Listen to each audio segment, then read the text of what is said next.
What if I told you that every breath you take is not just air, but a forgotten current of cosmic power waiting to be remembered? Welcome, soul traveler. You were not born powerless. Within you pulses a luminous force the ancients called Qi, prana, ether, the very essence of life, creativity, and transformation. It's not metaphor, it's not theory, it is real, and it is yours to command. But like all sacred things, it remains hidden until you are ready to see.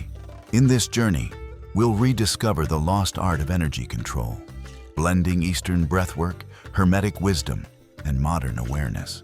We'll uncover how thoughts become currents, emotions become gateways, and breath becomes a divine lever of power. By the end, you won't just understand energy, you'll feel it, and you'll begin to shape your reality with it. Long before electricity was harnessed, before modern science gave us names like bioelectricity or nervous system regulation, there was already an understanding, passed from temple to temple, etched into scrolls, whispered through breath, that the human being is not merely flesh and bone. We are fields of living force. In the heart of ancient China, this force was called Qi, the breath of the cosmos, the energy that animates both mountain and man. Qi was mapped through meridians, subtle rivers within the body, and tended through practices like Qigong and Tai Chi, where motion, intention, and breath became sacred rituals of power.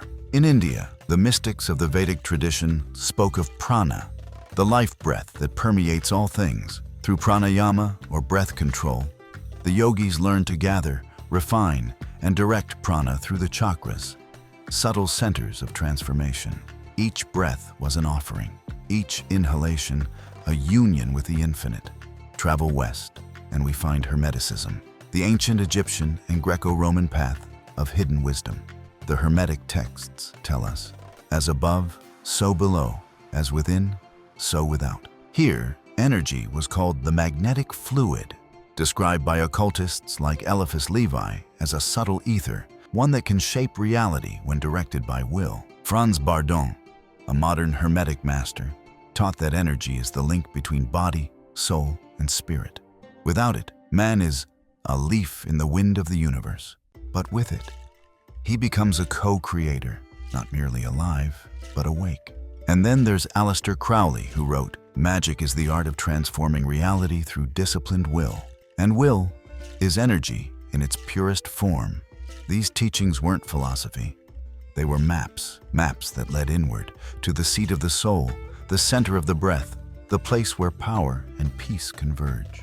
And now, that map is in your hands. Most people go their entire lives unaware of their own energetic nature. They sense fatigue and call it stress. They feel intuition and dismiss it as coincidence. They experience emotional floods and call it just life. But beneath these visible symptoms lies a deeper truth. Energy is the invisible architecture of your reality. To master it, you must first feel it. The first practice is simple, but profound. Sit still, close your eyes, breathe deeply, and begin a body scan. Start at the soles of your feet. With slow, deliberate awareness, move your attention upward, through the ankles, legs, hips, spine, lungs, throat, and brow. You are not just observing the body, you are awakening it. You are drawing energy to each region with focused consciousness. Mystics have long said that where attention goes, energy flows. This is not metaphor. It's the first step in becoming a conscious conductor of the life force. Next comes the breath, the ancient lever of power. In both Qigong and pranayama, breath is seen as the carrier of energy. It is the wind that moves the inner flame. Try this. Place one hand on your belly. As you inhale deeply through the nose, allow the belly to expand like a wave rising. Exhale through the mouth, slowly, letting the wave recede. Feel not just the breath, but the current. With practice, you will begin to sense subtle tingling, warmth, even a pulsing between the palms if you hold them close. This is not imagination. This is the flow of vital force, the Qi, the prana, the magnetic fluid, responding to your awareness. This is the first revelation. You are already electric, already radiant, already full of power. You just forgot how to touch it. But now, the current is returning. and with it, a new way of seeing yourself, not as a passenger of life, but as a wielder of invisible currents. Energy is not neutral. It dances to the tune of your inner world. Like a painter to canvas, your emotions are the colors, your thoughts the strokes, and your reality, the art that emerges. The ancient mystics understood this intimately. In Chinese medicine, it's taught that anger stagnates the liver, fear depletes the kidneys, and grief weakens the lungs. These aren't just poetic connections, they're energetic truths. Your emotions move qi or block it. Hermeticism echoes this. Emotions are not obstacles, but portals. They can either scatter your power like a storm or gather it into focused force. Eliphas Levi called emotions the winds of the soul. Uncontrolled, they are chaotic tempests. Mastered, they are the breath that fills the sails of transformation. Modern mystics like Franz Barden insisted, before you manipulate external forces, you must harmonize your internal weather. Why? Because energy follows emotion, and emotion is energy in motion. Think of your emotional state as a frequency. When you dwell in fear, you broadcast static. When you root in gratitude, your signal becomes clear, coherent, powerful. You become like a tuning fork that harmonizes with the higher fields of creation. Here is the deeper mystery. The universe is not responding to your wishes. It is responding to your vibration. The clearer your emotional field, the more potent your energy becomes. The more focused your state, the more reality mirrors your intention. This is why ancient texts warn the initiate. Before you create, purify, because unchecked emotions will leak energy. And intention without balance is a spell without aim. This is not just philosophy, it is a technology of being. You are not meant to suppress emotion. You are meant to understand it as a compass, as a current, as a sacred signal from soul to self. In the coming practices, you will learn to not just feel your energy, but direct it. And that begins with a union of intention and concentration. All the wisdom of the ancients means nothing unless it touches your breath, unless it guides your choices, unless it moves through your hands as you rise each day. So, how do we live energy control? It begins with intention. Intention is not a thought. It is a decision of the soul, a silent command sent through the body like a tuning signal. When you wake, ask yourself, not what do I want today, but what energy will I embody? Set it clearly, joy, clarity, presence. Then carry it like a thread of light through your morning. Second, conscious breathwork. You don't need hours. You need presence. Try alternate nostril breathing, the ancient pranayama known as Nadi Shodhana. It takes just 5 minutes, but it balances both hemispheres of your brain, clears subtle channels, and aligns your inner currents. Here's how. Sit with a straight spine. Close your right nostril with your thumb. Inhale slowly through the left. Close the left nostril with your ring finger. Exhale through the right. Inhale through the right, and continue alternating. This practice is the energetic equivalent of clearing a riverbed. It restores flow where there was resistance. Third, energy charging the hands. Sit, breathe deeply.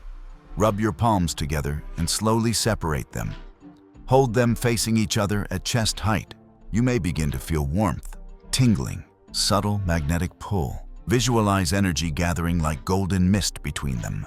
This becomes a field you can direct toward healing, creativity, focus, or stillness. The more you practice, the more tangible it becomes. Energy responds to repetition and reverence. Finally, emotional alignment. Throughout the day, check your inner state. If frustration rises, pause, breathe. Return to center. If joy arises, expand it. Let it radiate through your cells. Emotion is your tuning fork. Use it consciously. You are not separate from energy. You are energy. In form, in motion, in awareness. Every moment becomes a ritual. Every breath, a spell of intention. Every choice, a movement of qi. The journey of energy control is not just about healing your body or calming your mind. It is about remembering who you are, a spark of the infinite, a current of consciousness flowing through form. a sacred instrument through which the universe expresses itself. As you refine your inner energies, you do not only transform your own life, you contribute to the harmonization of the collective field. Your clarity becomes a tuning tone for others. Your stillness becomes a sanctuary that radiates outward.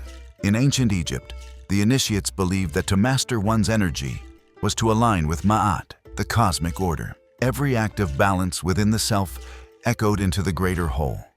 Today you continue that lineage. Every breath you take in awareness, every intention rooted in love, every emotion honored and transmuted, ripples across the web of life. You are not alone. You are part of a rising tide of awakened beings, remembering, reclaiming, radiating. If this journey stirred something ancient within you, if you felt the truth vibrating between the words, then know, you are being called, not by me, not by this video, but by your own soul. The same essence that breathes through stars and moves through oceans also pulses within your chest, ready to rise, to remember, to create. This is not a practice you visit once. It is a path you walk, a lifelong unfolding of energy mastery, emotional harmony, and sacred embodiment. So I invite you, stay with us on this path of hidden wisdom and revealed truth. Subscribe, not just with your finger, but with your intention, and join our circle of seekers, mystics, and creators. And in the comments, tell me, what energy are you choosing to embody today? Because in your answer begins your transformation.